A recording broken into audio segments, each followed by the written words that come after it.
नमस्कार, आप देख रहे हैं न्यूज 18 यूपी उत्तराखंड। मैं हूं आपके साथ मेनका चौधरी। इधर बीजेपी ने यूपी की कई लोकसभा सीटों पर हार की समीक्षा तेज कर दी है। समीक्षा के लिए बीजेपी नेतृत्व की ओर से 40 टीमों का गठन किया गया है। ये स्पेशल 40 टीम है। ये 80 सदस्यीय 40 स्पेशल टीम यूपी की हर लोकसभा सीट की बारीक समीक्षा करेगी। बीजेपी की समीक्षा 2 स्तर पर होने वाली है। ये टीम हार और वोट प्रतिशत कम होने के जमीनी कारणों का पता लगाएगी। बीजेपी ने उत्तर प्रदेश में लोकसभा चुनाव में खराब प्रदर्शन को लेकर समीक्षा तेज कर दी है। भारतीय जनता पार्टी ने स्पेशल टीम 40 टीमें बनाई हैं। ये स्पेशल 40 की जो टीम है भारतीय जनता पार्टी की, वो आज से जिलों के प्रवास पर रवाना हो चुकी है। ये टीमें पड़ताल करेंगी कि भारतीय जनता पार्टी की आखिर हार क्यों हुई। यही नहीं, द्विस्तरीय समीक्षा भारतीय जनता पार्टी लोकसभा चुनाव में खराब प्रदर्शन की करा रही है।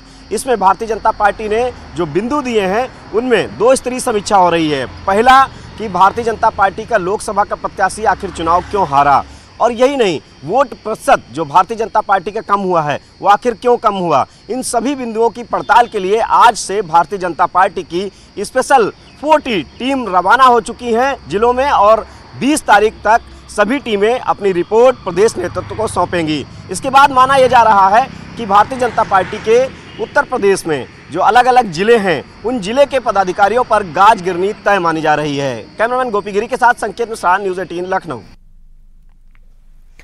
इधर एनसीईआरटी ने 12वीं क्लास की सामाजिक विज्ञान विषय से अयोध्या विवाद वाले चैप्टर छोटा कर दिया है। नई एनसीईआरटी के किताब में बाबरी मस्जिद का नाम हटा दिया गया है। इसे 3 गुंबद वाला ढांचा कहा गया। साथ ही चैप्टर को 4 पन्नों से कम कर 2 पन्नों का कर दिया गया है। कई और बदलाव किए गए हैं, जिसमें अयोध्या विवाद की जगह अयोध्या मुद्दा शब्द का इस्तेमाल किया गया है। राम जन्मभूमि ये जगह है, ऐसी मान्यता है। इसकी जगह पर कहा गया है कि ये बहुत ही महत्वपूर्ण और अहम तीर्थ स्थलों में से एक है। वहीं राम जन्मभूमि के मुख्य पुजारी आचार्य सत्येंद्र दास ने एनसीईआरटी के इस फैसले का विरोध किया और इसे बड़ी गलती बताया। उन्होंने कहा कि राम मंदिर बनाने के लिए जो आंदोलन हुआ उसके बारे में सभी को जानने का अधिकार है। 23 दिसंबर 49 में रामलला वहाँ प्रकट हुए, उनकी पूजा अर्चना शुरू हुई। जो रामलला अभी भी जो वर्तमान समय में भी इस नए मंदिर में विराजमान हैं, इसको नहीं दर्शाएंगे, फिर पूरा इतिहास जो होगा यह सामान्य रूप से सबको कैसे पता चलेगा। इसलिए यह अधूरी है। इनके जो एनसीईआरटी की पुस्तक बनाई जा रही है और इनकी सोच गलत है। इनकी सोच दिखाना चाहिए कि हम बारंबार कह रहे हैं कि 500 वर्षों के संघर्ष के बाद तब यह सफलता हमको मिली है। जौनपुर में पुलिस ने 2 बदमाशों को गिरफ्तार किया, जबकि तीसरा बदमाश फरार हो गया। बदमाशों के पास से एक अवैध तमंचा और कारतूस, वहीं बाइक भी बरामद की गई है। बदमाशों पर दुकानदारों से रंगदारी मांगने का भी आरोप है।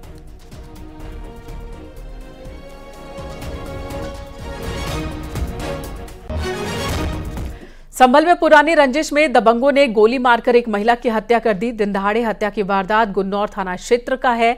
बताया जा रहा है कि जमीन के विवाद में दबंगों ने फायरिंग की और महिला की हत्या कर दी।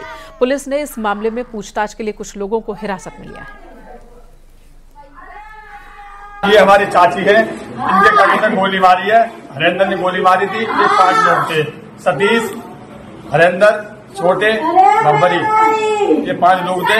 हमारे चाचा जी वो लैट निकलने जा रहे थे। आज 2 तारीख को इन लोगों ने घेरा था। 20 लोग थे, 20 लोगों ने घेरा था। वो भाग आए। हमने थाने में तहरीर दी, तहरीर में कुछ नहीं हुआ। थाने पुलिस ने कोई सुनवाई नहीं करी हमारी। आज ये दरोगा आएगा विजय सिंह, वो ये समझ लो पैसे के दबाव में काम कर रहा है। यहाँ दबाव में काम चल रहा है। हमारी आज तक कोई सुनवाई नहीं हुई है। ये हमारी चाची जी है, आज इनकी गोली मार दी। मेरे द्वारा, फील्ड यूनिट द्वारा और डॉग स्क्वाड द्वारा घटनास्थल का निरीक्षण किया गया है। प्रथम दृष्टया दोनों पक्षों के बीच में पूर्व की रंजिश प्रकाश में आई है, परंतु फिर भी सभी तथ्यों की जानकारी करते हुए इसमें अग्रिम कार्रवाई की जाएगी। घटना के संबंध में कुछ संदिग्धों को पुलिस ने हिरासत में लिया है तथा उनसे पूछताछ की जा रही है। शीघ्र ही साक्ष्य के क्रम में गिरफ्तारी करते हुए इसका विधिक निस्तारण किया जाएगा। मौके पर शांति व्यवस्था कायम है।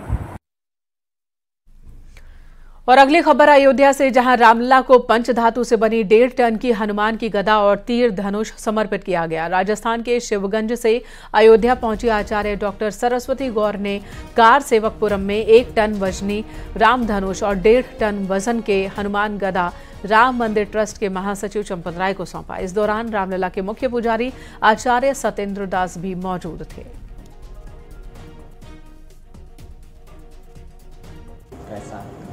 देखिए, सर्व प्रसिद्ध है कि भगवान राम और हनुमान जी, इनके दोनों लोगों के अलग अलग अपने शस्त्र हैं। जब वनवास जाने लगे भगवान राम, तब भी उस धनुष को नहीं छोड़ा, क्योंकि उसका प्रतिबंध नहीं था। केवल यही था कि उनके वस्त्रों का परिवर्तन हो, तो वस्त्र का परिवर्तन करके चले गए, लेकिन धनुष बाण नहीं छोड़े। उसी प्रकार से हनुमान जी का जो शस्त्र है वो धनुष बाण, वो गदा है, जिसके माध्यम से वो शत्रुओं के विनाश करते हैं और भक्तों का कल्याण करते हैं। देखिए, राजस्थान में सिरोही जिला है। सिरोही जिले में शिवगंज एक क्षेत्र है जिसे शिव की नगरी कहा जाता है। शिव की नगरी से, वहां से शिवगंज से हम लोगों ने भगवान राम के प्रति अपनी आस्था का प्रतीक बनवा के भगवान राम का धनुष और हनुमान गदा, ये 2 भव्य रूप में पंचधातु में तैयार करवा के 12 तारीख को चंपक राय जी भाई साहब स्वयं वहां पर पधारे थे।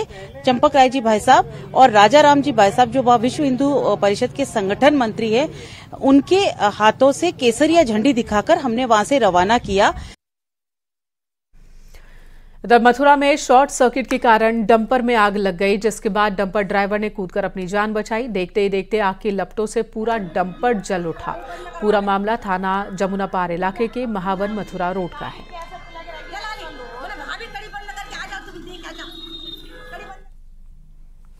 इधर आगरा में तेज रफ्तार ट्रक ने 2 युवकों को रौंद दिया, जिससे दोनों की मौके पर ही मौत हो गई। दरअसल दोनों युवक टायर बदल रहे थे और इसी दौरान ट्रक ने टक्कर मार दी। घटना मलपुरा थाना क्षेत्र के दक्षिणी बाईपास की है।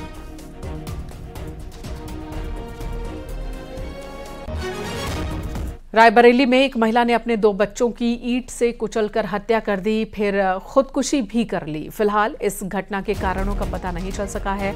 मामला लालगंज थाना इलाके के लोदीपुर गांव का है। सूचना के बाद पुलिस पहुंची।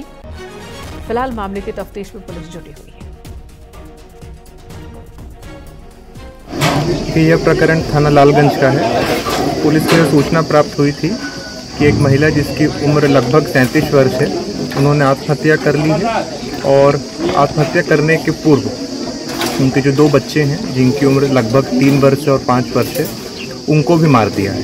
इस सूचना पर तत्काल ही पुलिस के वरिष्ठ अधिकारी, फील्ड यूनिट, इनके द्वारा भी मौका का मुआयना किया गया है। मौका का मुआयना करने के पश्चात शव को पोस्टमार्टम के लिए भेजा जा रहा है।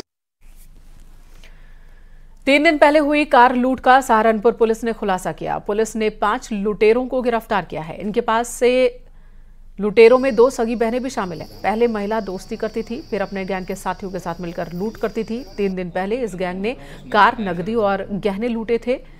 फिलहाल पुलिस ने इन सभी को गिरफ्तार कर लिया है।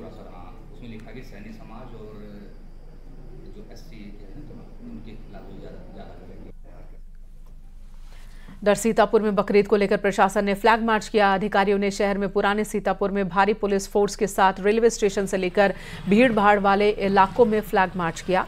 इतना ही नहीं, अधिकारियों ने लोगों को फ्लैग मार्च के दौरान आम जनमानस से बातचीत भी की और उन्हें सुरक्षा का भरोसा दिया। कल बकरीद का त्यौहार है, जिसमें जो उसके शासन को जो गाइडलाइन है उसको हम लोगों ने इसके बारे में सभी लोगों से वार्ता की है। जो धर्मगुरु हैं उनको बुलाकर उनसे वार्ता की गई है। इसमें हम लोगों ने उनको ये बताया है कि कहीं पर भी सड़क पर नमाज नहीं होनी है, कहीं पर खुले में कुर्बानी नहीं होनी है और जो भी वेस्ट निकलता है उसका डिस्पोजल प्रॉपर तरीके से किया जाना है। इन सभी दिशा निर्देशों के साथ अभी हम लोगों ने एक पैदल गश्त और फ्लैग मार्च का कार्यक्रम किया था, जिसमें जिलाधिकारी महोदय और सभी हमारे थाने की पुलिस इसमें शामिल थी। अलग अलग थाना क्षेत्रों में भी इस तरह का फ्लैग मार्च कराया जा रहा है, जिससे कि पूरी तरह से शांतिपूर्वक तरीके से ये त्यौहार संपन्न कराया जाए। यदि किसी को कोई समस्या आती है, तुरंत पुलिस को संपर्क करें। पुलिस आपकी मदद के लिए लगातार तत्पर है। कानपुर में जमीनी विवाद में कई राउंड फायरिंग और पथराव हुआ, जिसके बाद पुलिस फोर्स की तैनाती की गई। बताया जा रहा है कि पहले भी इन्हीं दोनों पक्षों में विवाद हुआ था। ये पूरा मामला सचिंडी थाना क्षेत्र के सचिंडी कस्बे का है। अरे यहाँ पर जब मौके पर जो आया हुआ हूँ, यहाँ पर जानकारी करने पर यह ज्ञात हुआ कि एक उषा सिंह का मकान है जो अपना मकान बनवा रही थी और उसमें एक पिलर उस पर बनवाना था, नया तोड़ करके बनवा रही थी। तो बगल में ही एक इनकी सुनील तिवारी की भी ज़मीन है और जिस पर कि वो कह रहे हैं कि मेरी है, जिस पर इनका कोर्ट में विवाद भी चल रहा है काफ़ी समय से वहाँ से। और उसी को बनवाने के लेकर इनको द्वारा जब विरोध किया गया तो फिर दोनों पक्षों द्वारा एक दूसरे के लोगों को बुलाया गया। यहाँ पर मारपीट की ये सूचना हुई है। जो फायरिंग की बात है, अब दोनों पक्ष एक दूसरे पर आरोप लगा रहे हैं फायरिंग किए जाने के, लेकिन अभी तक जांच में अन्य जन सामान्य के द्वारा पुष्टि नहीं हुई है। इधर आगरा में हुई युवक की हत्या का पुलिस ने खुलासा किया है। इस हत्याकांड में शामिल 5 लोगों को गिरफ्तार किया गया है। पत्नी के ही प्रेमी और उसके साथियों के साथ मिलकर पति की हत्या की थी। आपको बता दें, बीते दिनों थाना मलपुरा क्षेत्र में एक युवक का शव मिला था। 2009 से 2017 तक ये लोग वहीं पे रहे। उसके बाद वहाँ पे प्रॉपर्टी वगैरह सब बिकने के बाद ये लोग यहाँ आके रहने लगे और यहाँ पे 2017 में इनका जो संबंध है इस सुरेंद्र चाहल, जिसको हमने गिरफ्तार किया अभी, उसके साथ हुआ और वो उसके साथ रहने लगी। इस बात से जो मृतक था वो काफी खफा रहता था, इनके पीछे इनसे बदला लेने की उसमें रहता था। ये कल जो है ये लोग वहाँ पे झगड़ा हुआ था, वहाँ जो प्रत्यक्षदर्शी उन्होंने भी बताया कि झगड़ा हुआ था, मारपीट हुई थी, उसी क्रम में इसकी मृत्यु हो गई।